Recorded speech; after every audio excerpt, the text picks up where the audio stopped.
ابراهيم الخليل. عبد الرحمن الأماني يتقدم المساندة الهجومية، يلعب كرة انتشار ابراهيم الخليل، يرفع كرة داخل منطقة الجزاء.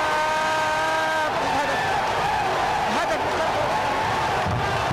وفياني، اللاعب البديل وفياني ينجح في تسجيل هدف التفوق للأهلي بعد محاولات عديدة. ينجح النيجيري وفياني